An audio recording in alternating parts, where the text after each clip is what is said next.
podcast. Sudah bersama Teman-teman Papa Rol yang juga. join IG Live ini kabarin ya, ini audionya baik-baik aja atau ada feedback atau gimana, biar kita tahu. Kalau Sip. ya suaranya di situ echoing. Lumayan tapi masih cukup bisa dinikmati ekonya. Coba kalau teman-teman yang nonton gimana audionya apakah cukup baik? Boleh di komen ya. Oke, gimana Pak Fahrul, apa kabar? Iya, halo, iya, aku kabar baik. Oke, baiklah. Ini aku langsung ngasih floornya kembali aja ya. Baik, Oke, ya. siap. Baik. Sip. Kita teman-teman semua kita mau ngobrolin fenomena soal the mighty dollar ya. Dolar yang begitu kuat sampai rupiah kita terakhir kalau dicek sih 15.200-an ya. Pak Fahrul boleh dijelasin sebenarnya apa yang menjadi penyebab kenapa rupiah kita melemah di hadapan dolar atau dolar yang lebih menguat nih sebenarnya. Nah, iya, ya mungkin fenomenanya itu sebenarnya itu mulai intensify di bulan Agustus ya. Kalau yang kita lihat itu sebenarnya perbedaan yang kejadian itu dari awal tahun sampai tengah tahun, itu sebenarnya ada periode di mana dolar itu weak. Dolar itu weak dikarenakan pada awal tahun itu ada ekspektasi di mana pemotongan tingkat suku bunga dari The Fed itu bisa diperkirakan itu lebih cepat dari yang seharusnya. Dan juga dari sisi China sendiri, itu China adanya ekspektasi economic reopening akan membuat pertumbuhan ekonominya itu meningkat. Nah, sayangnya itu Ci Alip dan yang kita lihat mulai bulan Agustus itu adalah mulai adanya perubahan ekspektasi lagi dari yang tadinya Amerika diekspektasikan 2024 sudah bisa untuk memotong suku bunganya dengan dalam, tapi dengan inflasi inti yang masih sticky itu membuat ekspektasinya itu sedikit berubah. Jadinya dari sisi global adanya kemungkinan tingkat suku bunga di Amerika itu naik tertahan lebih lama, itu menjadi faktor pendorong kuatnya dolar. Kalau dari sisi Indonesia sendiri ada sebuah kecenderungan di mana tingkat neraca berjalan kita pelan-pelan dari yang surplus tebal, pelan-pelan sekarang surplusnya mulai menipis. Dan bahkan data kuartal 2 kemarin terkait dengan neraca berjalan menunjukkan kita sudah mulai mencatatkan neraca berjalan yang negatif. Sehingga ini kalau kita lihat memang lumrah bahwa periode yang akan kita hadapi di second half ini, tantangan terbesar kita adalah depresiasi rupiah. Kira-kira seperti itu. Oke, kalau untuk rentang nilai tukar rupiah sendiri menurut Pak Fahrul akan di rentang berapa nih yang bisa kita ekspektasikan di second half 2023 ini? Kalau aku sih lihatnya di second half 2023 ini rentangnya di second half 2023 ini akan berada di antara 15.100 sampai 15.700 akan cenderung lebar. Karena kalau kita lihat kalau sebelumnya itu kondisi dalam negeri dan kondisi eksternal itu cenderung suportif untuk rupiah. Sekarang kondisinya itu mengalami beberapa perubahan. Yang sebenarnya itu kalau kita lihat itu apakah kita bisa stabil lagi? Bisa aja. Tapi harus ada beberapa perubahan di sektor realnya, Ci. Salah satunya kita harus bisa mengubah tren yang mana neraca dagang itu mulai menipis, tren neraca dagang itu harus balik tebal lagi. Itu baru bisa kita mendapatkan kestabilan baru di rupiah, kira-kira seperti itu. Ada harapan nggak untuk neraca dagangnya ini surplusnya bisa tebal lagi kalau kita lihat harga komoditas atau juga mungkin faktor pengungkit lainnya? Kalau kita lihat untungnya harga komoditas kita lumayan suportif ya. Dari awal bulan itu meningkat. Tapi sayangnya kalau menurut perhitungan kami, peningkatan yang terjadi di harga komoditas ini saat ini tidak cukup, itu yang aku lihat. Karena fenomena yang berikutnya akan kita hadapi di neraca berjalan kita bukanlah penurunan ekspor yang dalam. Penurunan ekspor yang dalam sudah terjadi. Berikutnya yang akan menjadi concern adalah bagaimana kalau ternyata impor kita yang masih akan berada dalam fase yang naiknya signifikan. Kira-kira seperti itu, Mbak Alin. Oke, saya sekaligus mau mengundang teman-teman semua yang punya pertanyaan.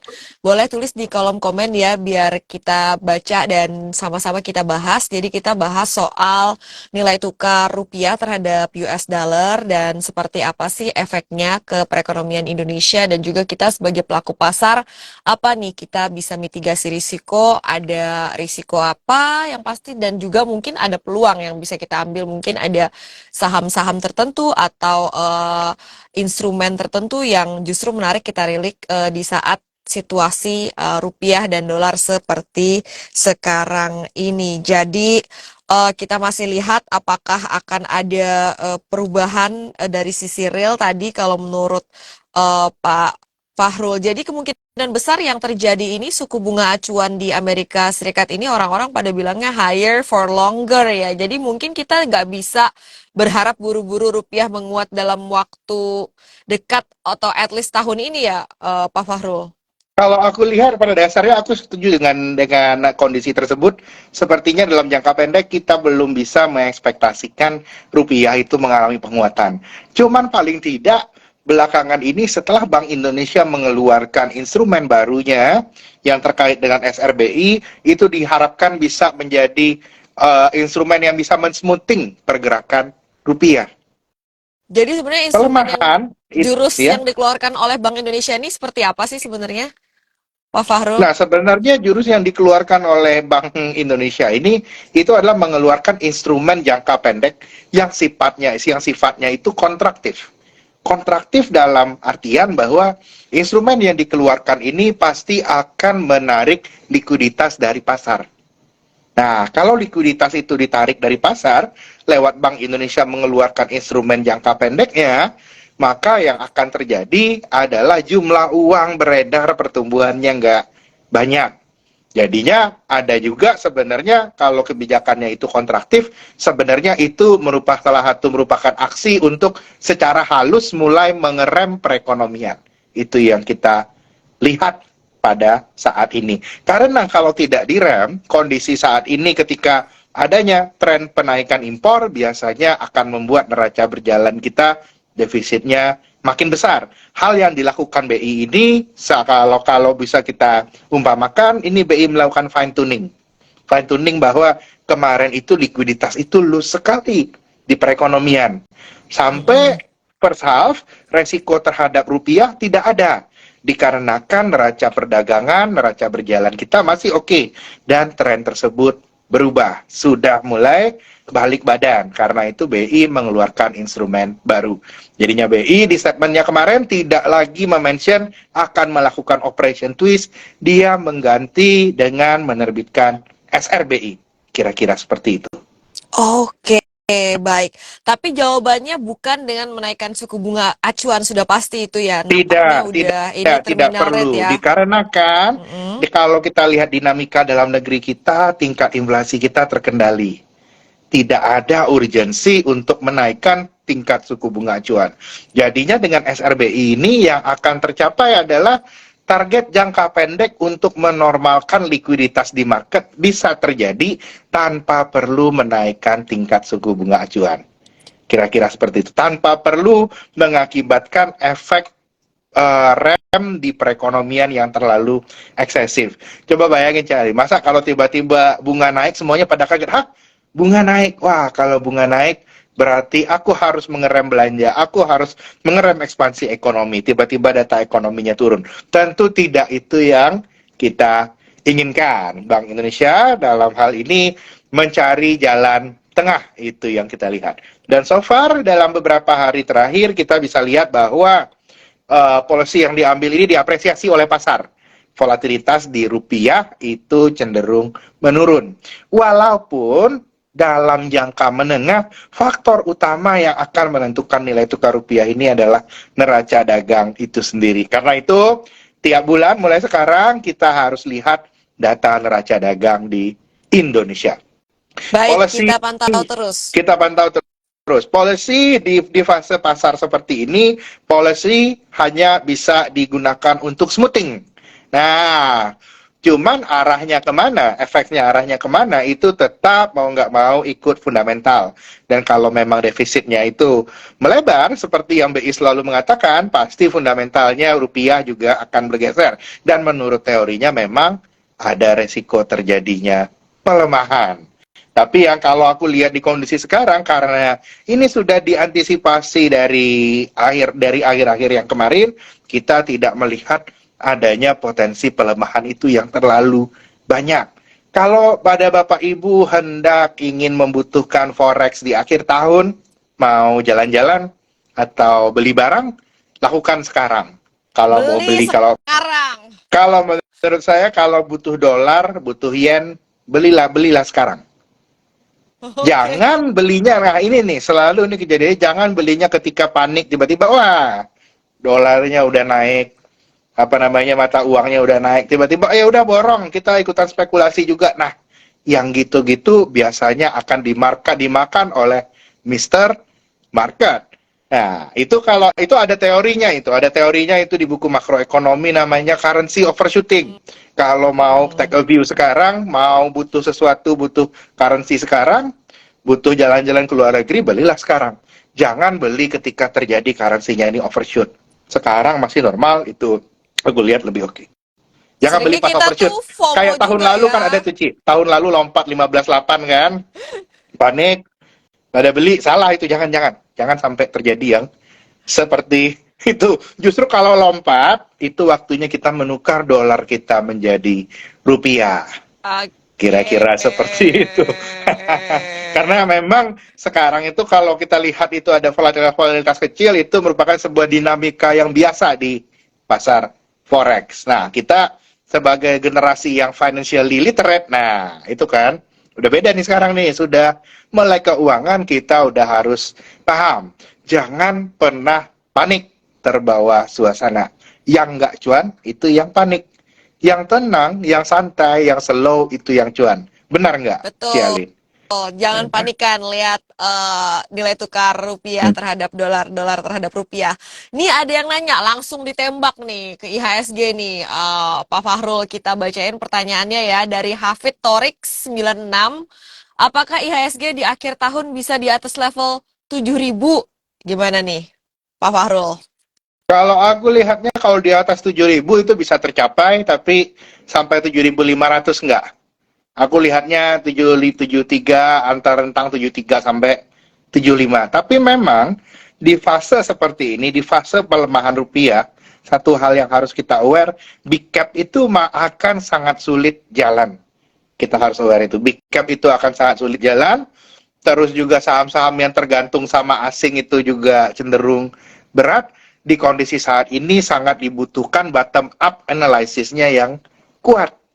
Karena itu kan kalau dalam seminggu terakhir, coba cek apa yang naik. Belakangan memang kayak hari ini Astra dan Bank Mandiri ada perbaikan, tapi in overall yang mendorong pasar itu adalah second liner dan third liner. Nah, cuma satu hal yang harus kita waspadai juga dengan kenaikan pasar yang mulai tadi barusan ya, hari ini itu menyentuh titik tertingginya.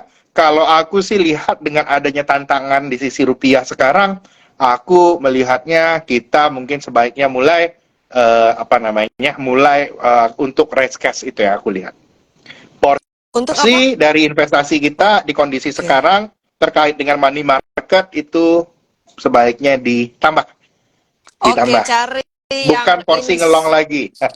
Oke, jadi instrumen yang lebih rendah risikonya kita parkir dulu uang kita di situ ya. Parkir dulu uang kita di situ, benar sekali. Karena kalau yang aku lihat itu belum pernah ada kejadiannya, ada periode rupiah melemah, IHSG-nya bisa kuat tahan lama. Itu sangat jarang sekali. Jadinya aku lihat IHSG-nya kecenderungan naik turunnya akan lumayan drastis. Mari kita sama-sama bersiap. Baik, jadi Bang Fahrul, kenapa nih asing tuh males masuk pas lagi rupiah kita melemah? Nah, pada dasarnya kalau rupiahnya ada ekspektasi pelemahan, tentunya foreign investor ini akan mengalami forex loss. Nah, tentunya kalau foreign investor ini baik di obligasi ataupun saham, mereka itu selalu bertanya itu kepada ekonom-ekonom suatu negara, bagaimana outlook dari balance of payment negara tersebut. Apakah karena neraca berjalannya itu melebar, defisitnya, atau surplusnya lagi nambah? Kalau untuk kasus Indonesia, menurut perhitungan kami, supaya rupiah ini stabil, surplus kita harus sustain tinggi. Selama itu belum terpenuhi, maka resiko dari balance of payment kita akan cenderung tinggi. Nah, kalau sedang tinggi-tingginya resiko balance of payment itu ada resiko depresiasi rupiah. Nah, kalau ternyata depresiasi rupiahnya belum selesai, biasanya investor itu cenderung wait and see. Lihat-lihat aja. Mereka ngitungnya, itu dia, kalau foreign investor ngitungnya dalam dolar. Our EPS, our share price, semuanya dihitung dalam US dollar. Itu yang kita lihat, yang harus kita waspadai di kondisi ini. Nah, kalau untuk sahamnya bagaimana? Sahamnya carilah yang dollar earner, jangan yang importir. Carilah saham-saham yang terkait dengan ekspor dan juga commodity related. Itu yang aku lihat masih akan perform well sampai akhir tahun. Kira-kira seperti itu. Wah, udah langsung di-spill nih. Ada yang nanya, kita bahas lagi, ini mirip sama yang tadi ya, tapi ini untuk jangka pendek. Kalau yang tadi kan nanya end of year. Winner 8888, Pak Fahrul, untuk IHSG dalam jangka pendek, apakah akan break ke atas atau ke bawah? Atau gini-gini aja? Kalau aku lebih lihatnya ya. Nah, ini ini aku cerita pengalaman di market. Oke. Iya. Setiap baru dimulai depresiasi rupiah, itu biasanya itu selalu berbarengan dengan data-data ekonomi itu bagus banget. Iya dong, pertumbuhan ekonomi kemarin 5,17%. Iya. 2013 sama juga. Pertumbuhan ekonomi waktu itu masih bagus, tapi soon after that, data-data terkait dengan rupiahnya, terkait dengan kestabilan keuangannya, volatile.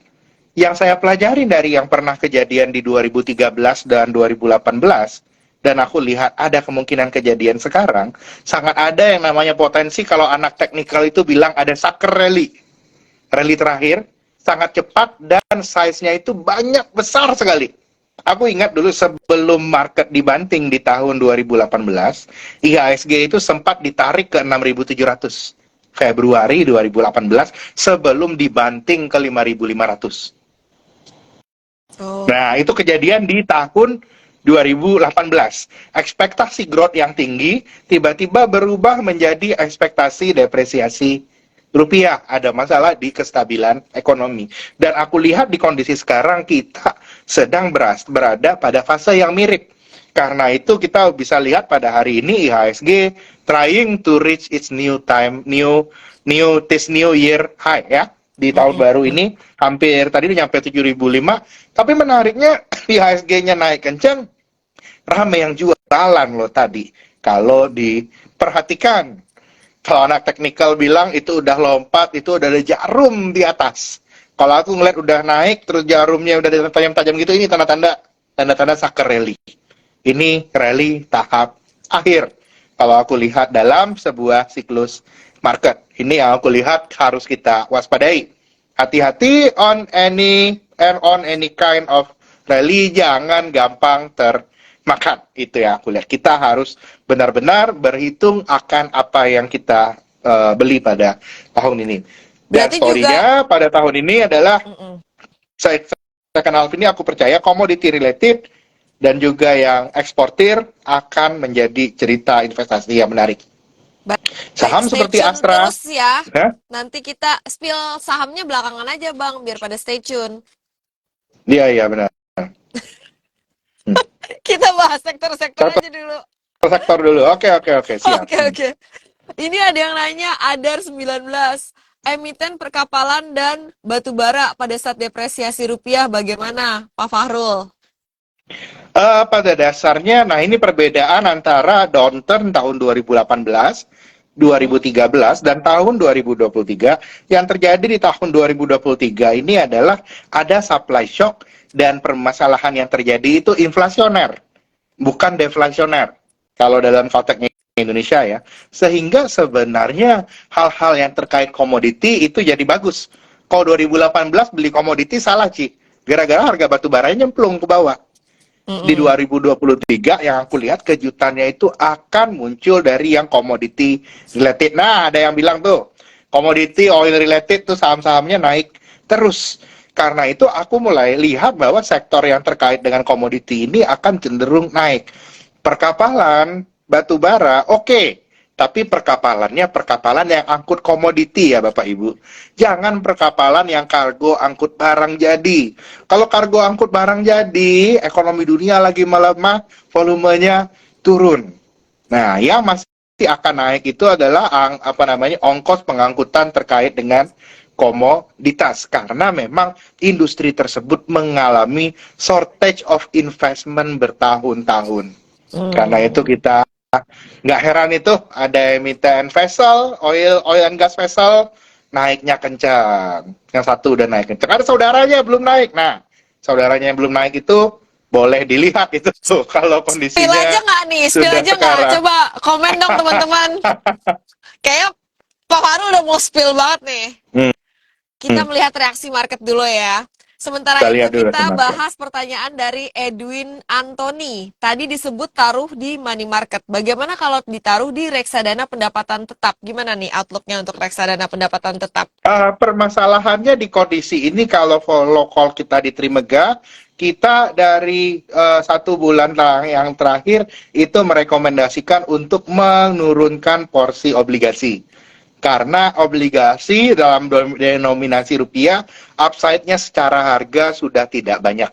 Itu yang aku lihat. Karena itu mungkin ya masuk untuk di obligasi, aku lihat belum waktunya untuk beli sekarang obligasi rupiah. Oke. Kalau Bapak Ibu, ya? Kenapa sudah lari duluan kan? Obligasi rupiah dan upside-nya juga sudah tidak banyak. Dan kedepannya ada kemungkinan potensi depresiasi rupiah yang bisa menyebabkan tekanan. Di sisi lain, nah ini nih, kalau terkait tingkat suku bunga sama exchange rate, kita harus tahu siklus dari tiap sektor, dari tiap ekonomi. Yang mana yang sudah naik bunganya, yang mana yang baru akan naik tingkat imbal hasilnya. Kalau kita sama-sama perhatikan yang sudah naik banyak itu interest rate-nya itu Amerika Serikat. Sudah naik banyak, sudah tinggal tunggu turun. Ya kan? Sudah tinggal tunggu turun. Di satu sisi, spread antara BI 7 Day Reverse Repo Rate dengan Fed Fund Rate itu sudah tipis. Yang biasanya membuat depresiasi rupiah. Jadinya sekarang kalau untuk obligasi, aku sarankan kalau mau masuk reksadana, cari reksadana yang basis underlying pendapatan tetapnya indon, alias obligasi negara dengan denominasi US dollar. Itu akan menjadi sebuah instrumen investasi yang baik. Dan di satu sisi kita juga tetap mensupport negara kita. Kita hanya melakukan perpindahan dari aset kelas. Sama-sama issuernya pemerintah Republik Indonesia, tapi dalam denominasi dolar. Kenapa ini terjadi? Karena kita sama-sama mengetahui bahwa spread antara Amerika sama Indonesia sama Amerika itu lagi rendah-rendahnya. Kira-kira seperti itu, Ci. Cari itu ya. Reksadana yang basisnya indon. Cocok. Nanti kalau udah naik, baru kita pindah lagi reksadana yang basisnya FR. Nah, itu dia. Ini episode FR, gantian dulu nih, gantian. FR-nya udah selesai manggung, kita ganti dulu yang lain. Ya. Baik, udah cukup kemarin dapat capital gain banyak dari FR ya. Sekarang cari yang indon. Oke, ini ada yang nanya kalau obligasi corporate gimana Pak? Prasetya Yuda, dari sisi risiko gimana nih Pak? Kalau dari risiko kredit belum muncul Pak. Baru aku lihat itu akan muncul itu resiko kredit itu akhir tahun kita hitung ya per emitennya. Tapi kalau untuk aku lihat sekarang by spread lawan government bond, high grade corporate kita yang di yang double A ke atas itu spreadnya lawan government bond udah terlalu rendah Pak. Aku nggak ngelihat value di sini. I don't sense the value. value-nya nggak kelihatan. Kalaupun mau ada offering di pasar perdana, offernya itu ke kanan, Pak. Kalau gue bilangin tuh, misalnya range kupon antara 6,5 sampai 6,8. Misal nih. Nah, bidnya di 6,75 atau 6,8. Itu ya aku lihat. Karena lagi nggak kelihatan value di corporate bond, lagi nggak kelihatan sekarang. Gara-gara marketnya itu masih terperangkap dalam sense bahwa likuiditas itu masih banyak. Sementara kita sedang beralih dari kondisi pasar yang likuiditasnya itu ample sekali ke likuiditas yang normal. Sehingga spread obligasi korporasi itu akan mengalami peningkatan. Kira-kira seperti itu. Oke, jadi mendingan obligasi negara aja tadi tuh ya, kalau Obligasi mau negara milih US dollar. US dollar. Indon, cakep. Iya, itu. Atau cari RD yang underlying asetnya itu tadi ada Iya. Indon ya. Baik, ini tadi udah kita bahas di awal, boleh kita bahas lagi karena tadi kata Pak Fahrul bahwa salah satu instrumen yang dikeluarkan oleh Bank Indonesia adalah SRBI. Apa efeknya terhadap financial market nih dari My Journal ini?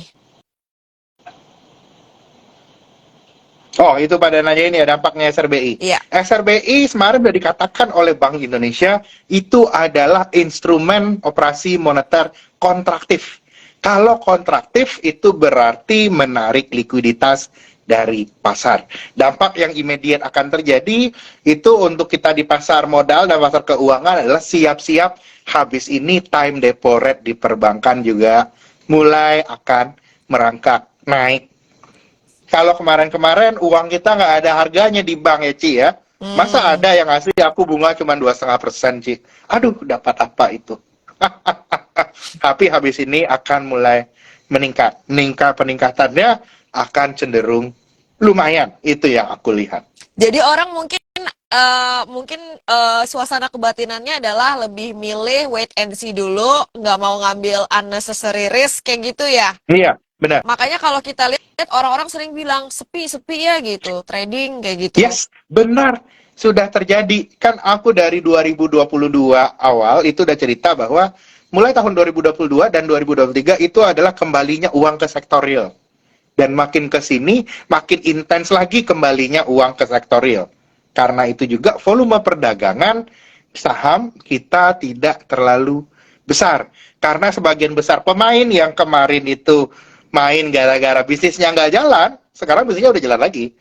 Bukan excess money yang dipakai untuk trading di pasar keuangan lagi, tapi mereka sudah mulai minjam ke perbankan malah. Itu yang kita lihat. Ini switching dari market mentality yang terjadi. Nah, perbedaan switching ini itu juga harus mengubah mindset investasi kita. Seperti yang dari akhir 2022 aku sudah ceritakan, 2023 adalah tahunnya berburu value stock. Semua orang udah cerita 2023 is the year in value stock. Ini so far berjalan. Harus dengan company-company yang punya earnings power. Nah, ini barusan ada yang bilang nih, apakah ASII bagus sampai akhir tahun? Oh iya, aku suka itu. Jelas. Oke. Jadi dengan adanya kondisi seperti ini, preferensi saya di big cap, walaupun big cap kita sebagian besar dihuni oleh perbankan, tapi big cap yang menurut aku under own sekarang dan likely to surprise everybody itu Astra. Jadi aku tetap pada call saya dari bulan lalu juga beberapa kali live, aku lihat preferensi aku Astra over big banks. Kira-kira seperti itu. Baik, langsung kita bahas saham persahaman ini. Yang tadi kan minta di spill. Oke, untuk perkapalan, cari perkapalan yang emang melayani angkutan untuk komoditas. Contohnya, disclaimer on ya teman-teman, silakan dianalisis sendiri ya. Baik, silakan Pak Fahrul. Iya, itu mesti kita lihat ya, contohnya itu yang commodity related ya. Terus kita ya itu contoh saham-saham kapal yang bukan ngangkut ini ya, bukan ngangkut end product kayak ceritanya. Apa Harus yang tuh ngangkut yang komoditas. katanya ngangkut komoditas tapi belum jalan? Yang udah jalan Oh, Wins ada. ya? Oh iya, yang Win sudah jalan saudaranya. Yang Tahu dong, mana cek yang dong. belum jalan? Belajar dong. Depannya Ada L. saudaranya. Pelajarin. Kita hanya cover Wintermar. Kalau ada yang kita punya cover, we have a target price. Oke, kita obrolin. Oh, yang bukan coverannya Pak Fahrul nggak di-spill di sini ya. Silakan cari sendiri tuh. Iya. Oke, saham pemenang dan pemimpin. Pemenang dan pemimpin. Kalau yang untuk batu baranya sendiri mana nih yang masih kuat earningnya? Kalau aku lihat apa namanya ya, kalau kita lihat dari aku lihat sih kemarin sih, kalau batu bara itu kita harusnya lebih lihat ini Ci, lihat dividen dividen play. Aku lihat Oke. next game untuk di batu bara ini banyak institusi yang tadinya itu ngendon uangnya di bond, itu mulai pindah ke saham yang dividennya gede. Cari yang mana dividen yield batu bara ini yang paling besar. Nah, rekan-rekan, silahkan hitung. Mana Silakan yang paling hitung ya. Tapi mana yang dividennya besar? kan 2 tahun terakhir dividennya mereka jumbo banget. Gimana dong kita biar ngitungnya tuh Aku punya view reasonable? bahwa ini ya ketakutan terbesar market di batu bara itu adalah harga batu baranya akan jatuh.